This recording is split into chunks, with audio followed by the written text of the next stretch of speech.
Pada video kali ini kita akan membahas bagaimana membaca summary dari model yang sudah kita bangun dengan menggunakan Keras. Ini adalah contoh summary dari model yang sudah kita create sebelumnya. Di sini ada beberapa kolom, kita akan fokus kepada kolom yang terakhir, yaitu jumlah trainable parameter.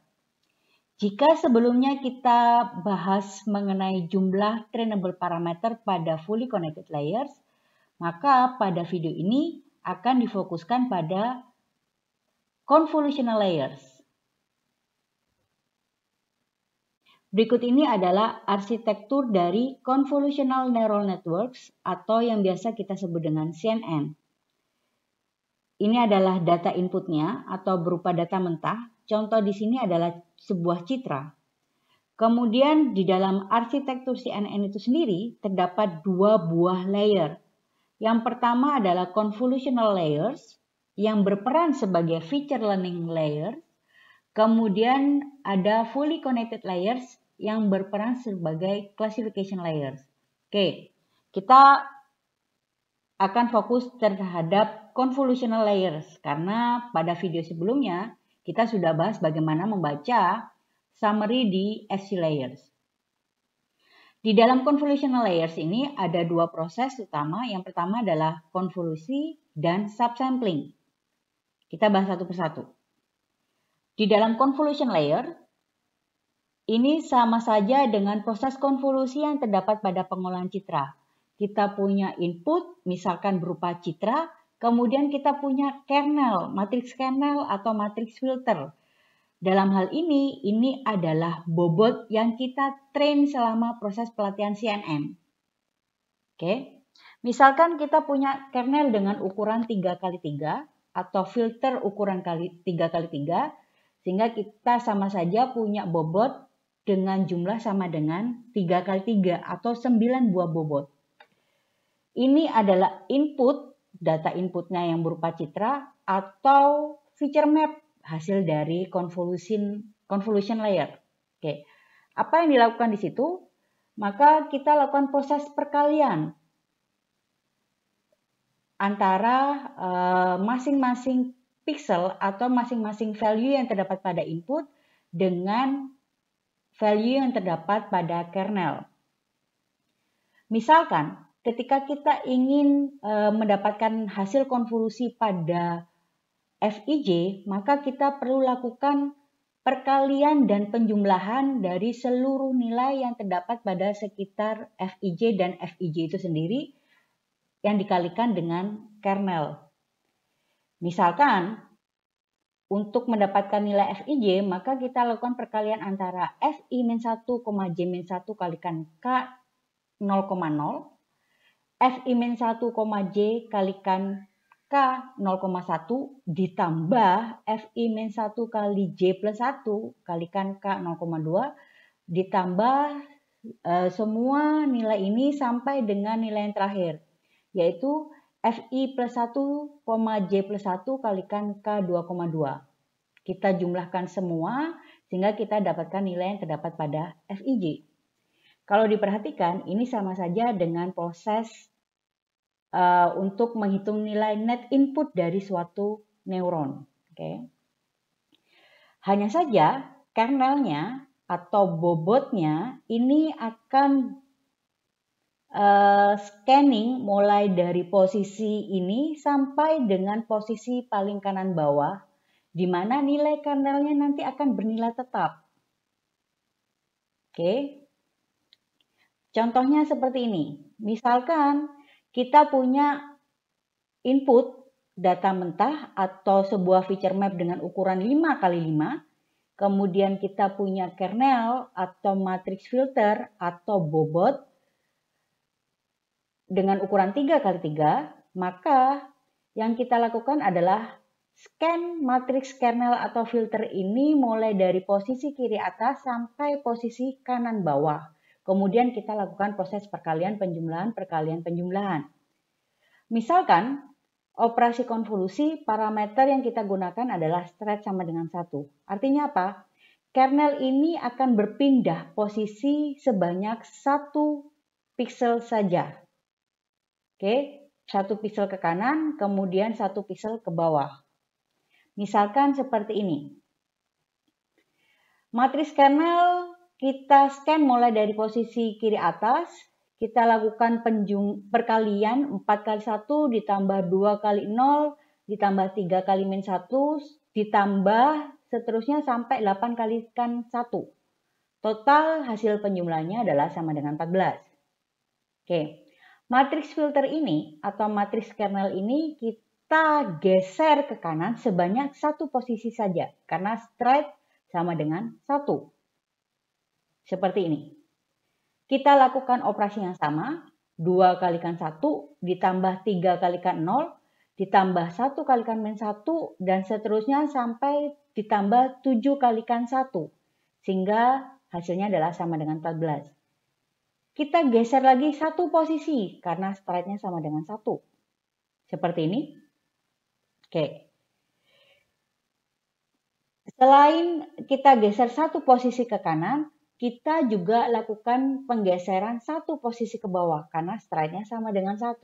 Contohnya seperti ini. Oke. Operasi yang dilakukan sama. 7 kalikan 1 ditambah 5 kalikan 0 ditambah 6 kalikan min 1 dan seterusnya sampai dengan 10 kalikan 1 sehingga totalnya adalah sama dengan 2. Kita geser lagi sebanyak 1 posisi, kita geser lagi sebanyak 1 posisi, kita geser lagi sebanyak 1 posisi sampai posisi terakhir. Oke. Bisa diperhatikan di sini ukuran input, data input sebelumnya atau feature map sebelumnya adalah 5 kali 5. Kemudian hasil konvolusinya sekarang berubah jadi 3 kali 3. Oke, karena kalau kita menghitung nilai yang ada di sini, kita butuh nilai-nilai di sebelah kiri 4, di sebelah atas 4, di sebelah atas kanan 4, dan di sebelah kiri atas 4. Dan ini nilainya tidak ada. Oleh karena itu, ketika kita ingin output dari konvolusi ukurannya sama dengan ukuran dari input, maka kita lakukan padding. Jadi data asli kita perlebar atau kita perbesar ukurannya dengan menggunakan bantuan suatu nilai tertentu. Misalkan kita lakukan zero padding. Ini semua nilai yang di luar border ini kita isi dengan 0. Oke, contohnya seperti ini.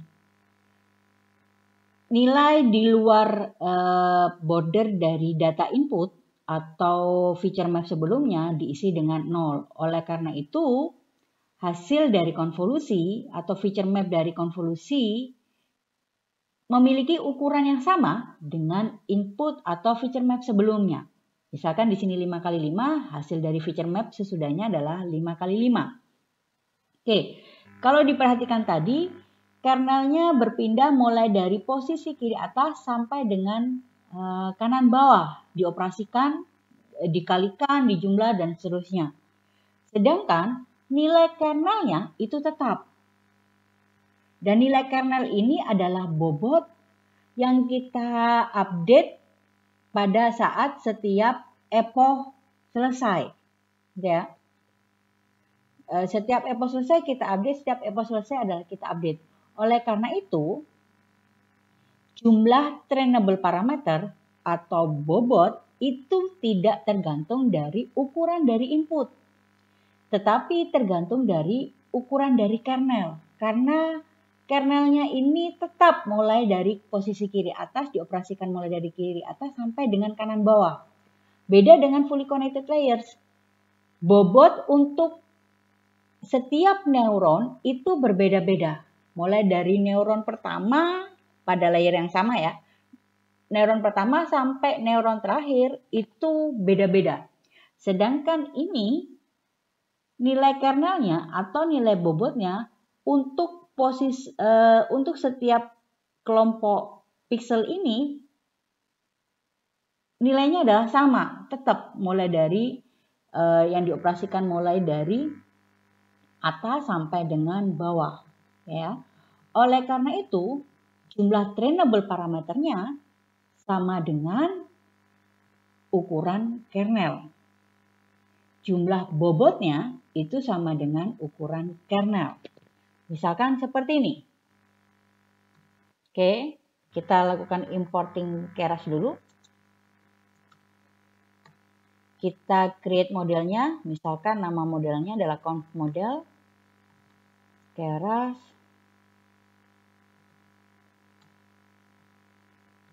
sequential. Oke.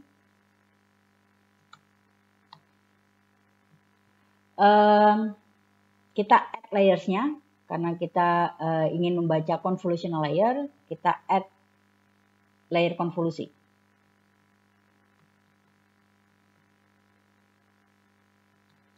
Oke.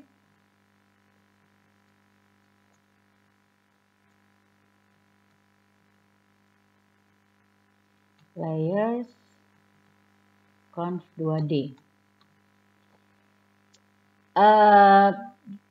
Kita bisa melihat parameter apa saja yang terdapat pada convolutional layer ini.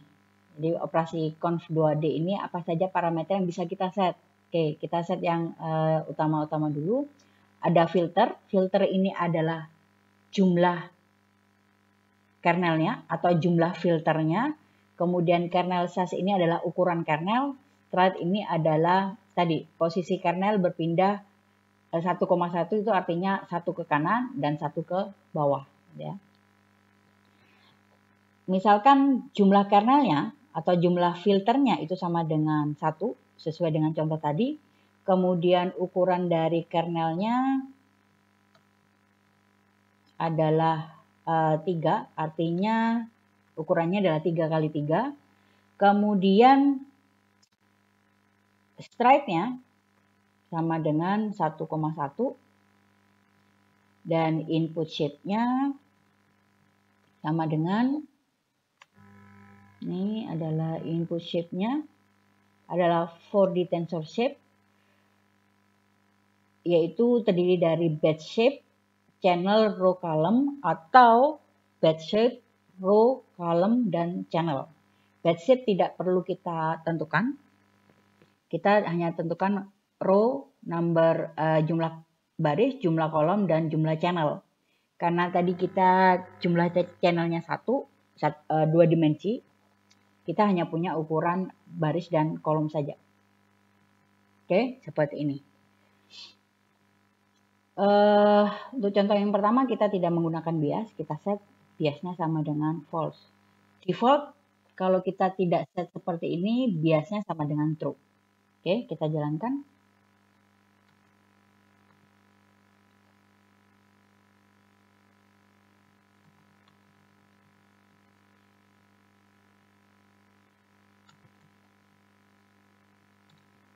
Oke, dapat kita lihat di sini.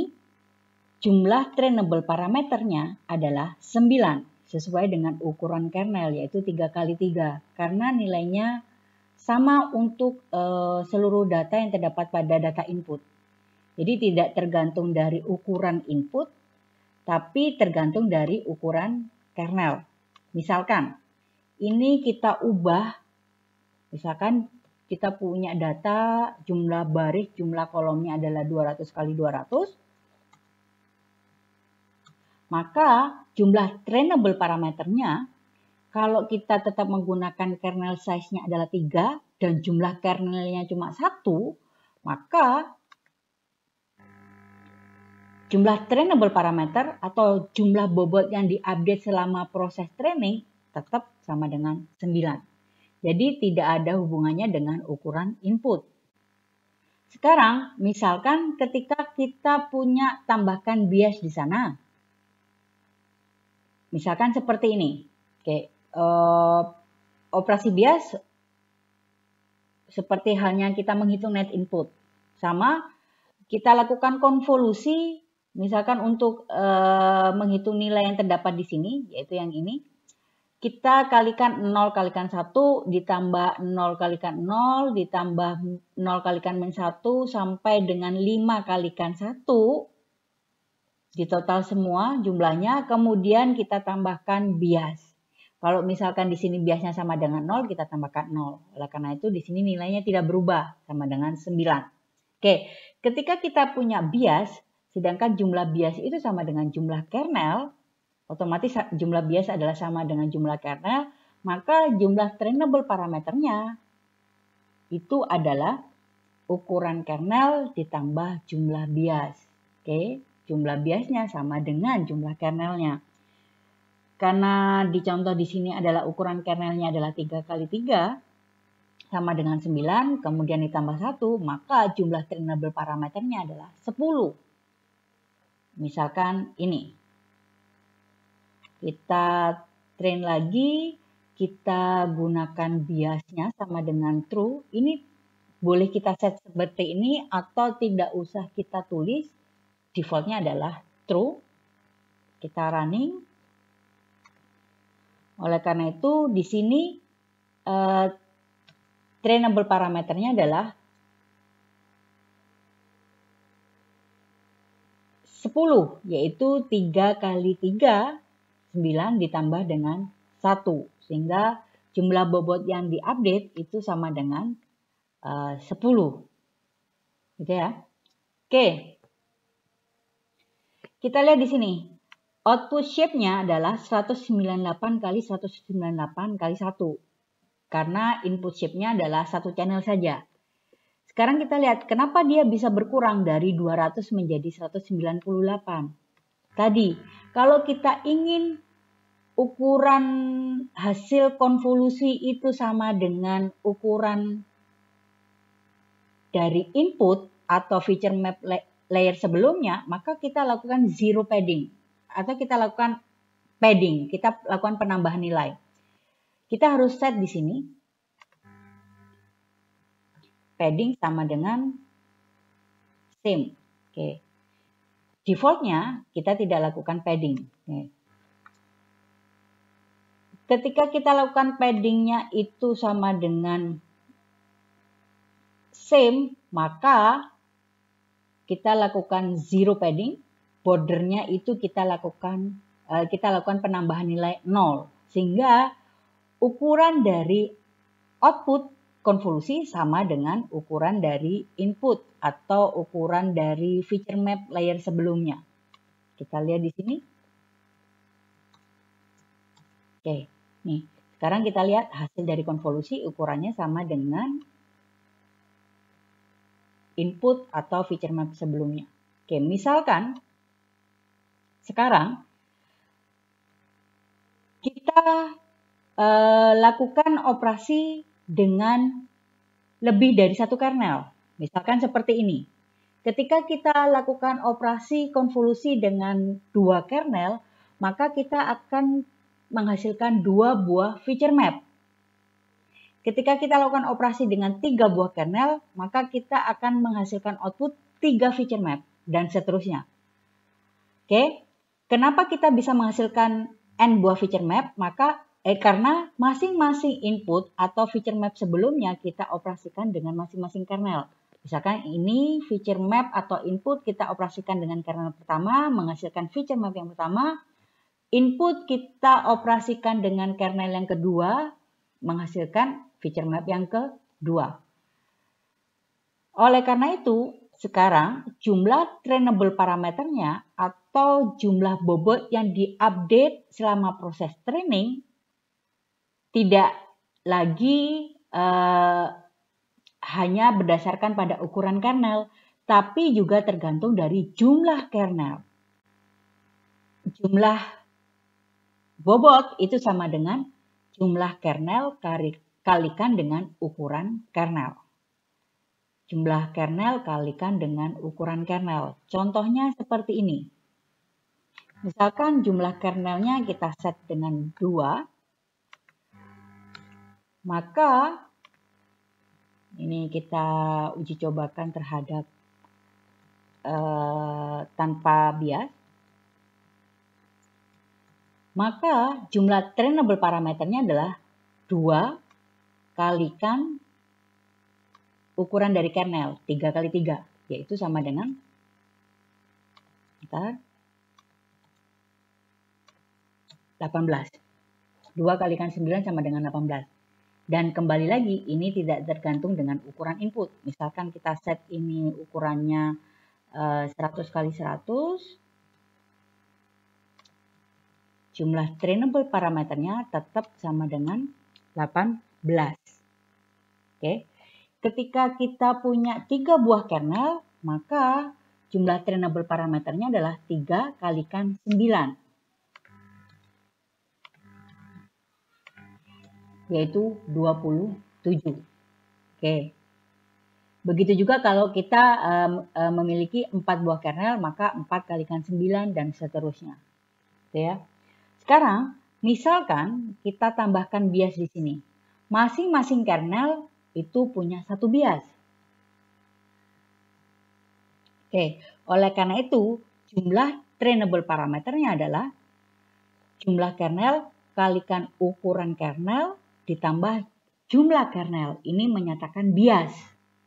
Kita coba lagi di sini. Misalkan biasnya sama dengan true atau tidak perlu kita set.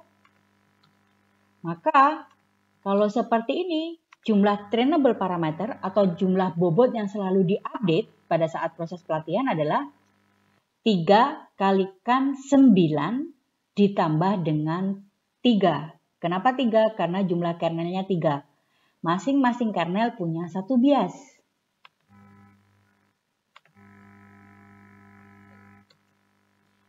Tiga kalikan 927 ditambah 3 adalah 30. Misalkan kita punya 4 buah kernel, maka kita punya trainable parameter, bobot yang selalu diupdate. Jumlah bobot yang selalu diupdate adalah 4 kalikan 9 ditambah dengan 4. Itu sama dengan 40. Ya. Oke. Sekarang, misalkan input dari sebuah layer konvolusi itu terdiri dari lebih dari satu channel atau lebih dari satu feature map. Ini kan hanya satu feature map saja atau satu channel dari input. Maka ada sedikit perbedaan cara perhitungan trainable parameter. Contohnya seperti ini. Kita punya 2 buah feature map yang dijadikan input pada layer konvolusi atau 2 buah channel. Dan kita punya beberapa kernel. Misalkan kita akan lakukan operasi konvolusi dengan 2 buah kernel. Karena kita punya 2 buah feature map, maka kernel yang pertama punya 2 jenis kernel. Jadi kernel 1A, kernel 1B. Kernel 1A itu untuk dioperasikan pada feature map yang pertama, sedangkan kernel 1B dioperasikan pada feature map yang kedua. Ya. Ini kita konvolusikan, kemudian kita tambahkan dengan bias kalau kita menggunakan bias. Misalkan di sini biasnya sama dengan 0. Maka kita dapatkan feature map yang pertama. Ini ya. Misalkan nilai 14 ini. 14 didapat dari mana? 0 kalikan 1 ditambah 0 kalikan 0 ditambah 0 kalikan min 1 tambah 0 kalikan 0 ditambah 4 kalikan 1 sampai 5 kalikan 1 itu ditambah dengan 0 kalikan min 1, 0 kalikan 1, 0 kalikan 0 sampai dengan 4 kalikan 0 ditambah dengan 0, maka kita dapatkan nilai 14. Lakukan terus-menerus sampai dengan nilai yang terakhir. Oke. Ini adalah feature map yang pertama. Untuk kernel yang kedua, Keras akan mengenerate 2 jenis kernel. Sepasang jenis kernel karena kita punya sepasang feature map. Kalau kita punya 3 buah feature map pada layer sebelumnya, maka Keras akan mengenerate 3 kernel. Ya. Misalkan ini kernel yang kedua. 2A untuk feature map yang pertama, 2B untuk feature map yang kedua. Misalkan kita punya 3 buah kernel, maka kita punya 3A untuk feature map yang pertama, 3B untuk feature map yang kedua. Oke. Jangan lupa kalau ini ada bias, tambahkan bias untuk masing-masing kernel. Dari set kernel yang kedua dioperasikan, maka kita punya feature map, kita akan menghasilkan feature map yang kedua. Oke. Oleh karena itu, jumlah trainable parameter untuk beberapa feature map atau beberapa channel input itu sama dengan ini. Jumlah feature map dikalikan dengan jumlah kernel, karena set kernel ini yang di-generate itu sebanyak dengan jumlah feature map. Kalau kita punya 3 buah feature map, kernel yang pertama itu terdiri dari 3 buah kernel. Gitu ya. Jumlah feature map kalikan jumlah kernel, kalikan ukuran kernel ditambah dengan jumlah kernel. Jumlah kernelnya ini sama dengan, menunjukkan adalah, ini menunjukkan merepresentasikan nilai bias. Ya, jumlah bias. Misalkan,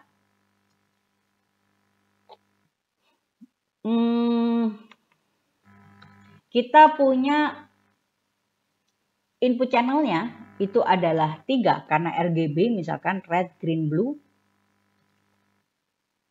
Maka jumlah trainable parameternya itu sama dengan 3 kalikan 4, 12, kalikan 9, 12 kalikan 9, 108 ditambah dengan 4, yaitu 112. Maka jumlah trainable parameternya adalah 112. Oke ya. Sekarang, hasil dari layer ini dia akan menghasilkan 4 buah feature map. Sekarang kita nambahkan beberapa layer lagi. Kita copy saja di sini. Ini kita punya 2. Kita tidak perlu lakukan input shape karena ini adalah layer kedua. Kemudian kita copy lagi.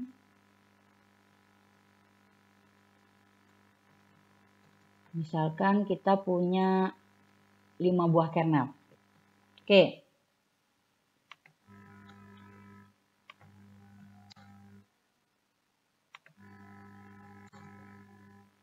Yang pertama, yang ini, kita dapatkan dari jumlah channelnya, yaitu 3, kalikan jumlah kernelnya, yaitu 4, 12, kalikan 9, 108, karena biasnya true, 108 tambah 4, sesuai dengan jumlah kernel, yaitu 112. Layer berikutnya, jumlah feature map hasil dari layer pertama itu adalah 4 dikalikan dengan jumlah kernel 8. 4 kalikan 2 sama dengan 8. Dikalikan dengan ukuran kernel 3 kali 3 sama dengan 9. 8 kali 9 72 ditambah bias. Oke, karena ada 2 kernel maka ada 2 buah bias. 72 ditambah 2 sama dengan 74. Oke, hasil dari layer yang kedua itu ada 2 buah feature map, maka jumlah bobot pada layer ketiga, jumlah bobot yang di-train pada layer ketiga adalah hasil dari feature map layer sebelumnya, yaitu 2, dikalikan dengan jumlah kernel 5, 2 kalikan 5 sama dengan 10, kalikan ukuran kernelnya adalah 3 kali 3 sama dengan 9, so 10 kali 9 adalah 90, ditambah jumlah biasnya. Karena jumlah kernel sama dengan bias, maka jumlah biasnya adalah 5.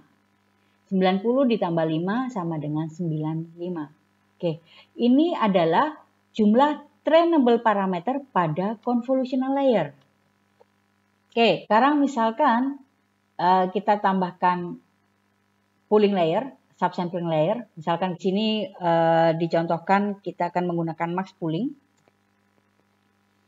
Oke, parameter apa saja yang bisa kita set dari max pooling itu? Kita set di sini, kita lihat di dokumentasinya. Oke. Di sini ada pool size-nya, kemudian stride sama ya. Oke, kita copy saja, kita ketik lagi. Add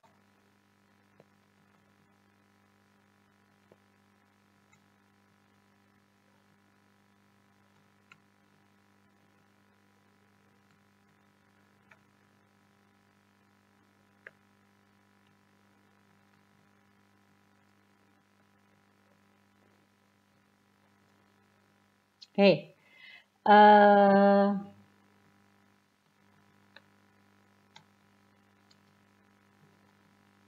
Oke, di dalam pooling layer ini, di dalam subsampling layer ini, kita lakukan ada average pooling, ada max pooling. Jadi di dalam 2x2 region ini kita ambil satu nilai saja yang merepresentasikan 2x2 ini. Kita operasikan mulai dari pojok kiri atas sampai pojok kanan bawah. Kita ambil satu nilai. Oke, kalau kita menggunakan max pooling, maka kita cari nilai maksimalnya. Kalau kita menggunakan average pooling, maka kita ambil nilai rata-ratanya. Oke, stride-nya sama dengan 2. Artinya perpindahan untuk pencarian nilai maksimal atau nilai average-nya itu per 2 ke kanan dan perpindahan posisi 2 ke kanan dan perpindahan posisi 2 ke bawah. Di dalam subsampling layer ini tadi, karena kita hanya mencari nilai max atau nilai average, kita tidak melibatkan operasi dengan bobot. Oleh karena itu, ketika kita tambahkan subsampling layer atau di sini kita menggunakan max pooling, oke, bukan kernel size ya, pool size, oke.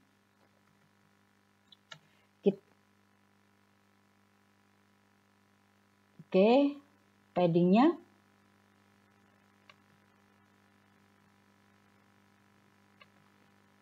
Oke.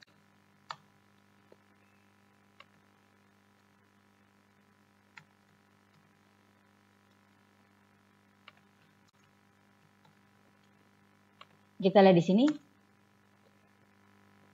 Tidak ada trainable parameter yang dilibatkan di sana. Jadi jumlah bobot yang ditrain pada layer ini, layer keempat ini adalah 0. Karena yang dilakukan adalah operasi mencari nilai rata-rata dari feature map tertentu atau mengambil nilai maksimal dari suatu region pada feature map mulai dari pojok kiri atas sampai pojok kanan bawah. Oke, karena stride-nya sama dengan 2, maka ukuran feature map-nya sekarang berkurang dari 100 kali 100, sekarang menjadi 50 kali 50. Ini adalah contoh bagaimana membaca summary dari model CNN yang sudah kita bangun. Kalau di video sebelumnya kita sudah jelaskan bagaimana membaca summary pada fully connected layers. Kalau yang di sini kita fokuskan kepada convolutional layer. Oke, mudah-mudahan bisa lebih menjelaskan mengenai jumlah trainable parameter yang di-train, yang di-update selama proses training berlangsung pada arsitektur CNN.